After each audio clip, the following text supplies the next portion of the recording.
বোলারের হাত থেকে বলটা বের হলো, সাথে সাথে ব্যাটসম্যানের চোখ সরে গেল। মনে হলো চোখটা বন্ধই হয়ে গেছে। বলের ট্র্যাজেক্টরি, পিচ কিছুই দেখলেন না। অন্ধের মতো স্কোয়ার লেগ দিয়ে মেরে দিলেন ছক্কা।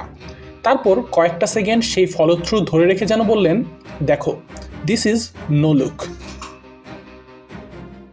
মহেন্দ্র সিং ধোনি থেকে শামীম পাটোয়ারি, আজকাল নো লুক শট টি-20-র অংশ হয়ে গেছে।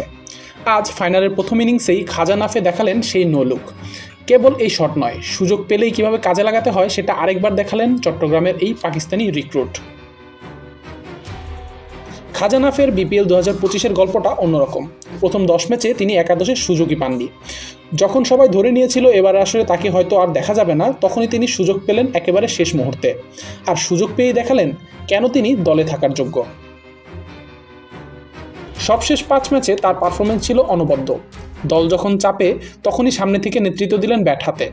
দ্বিতীয় কোয়ালিফায়ার ম্যাচে খুলনা টাইগার্সের বিপক্ষে 46 বলে 57 রান করে দলকে ফাইনালে তুলতে গুরুত্বপূর্ণ ভূমিকা রাখেন।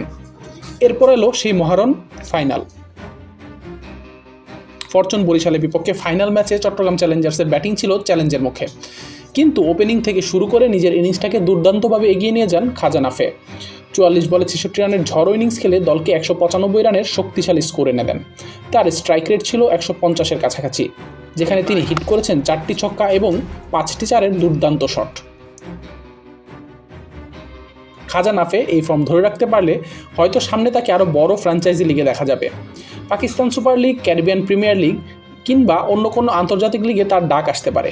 এমনকি পাকিস্তান দলও হয়তো খুঁজবে তাকে। আশিকুর রহমান শান্ত, ডি স্পোর্টস।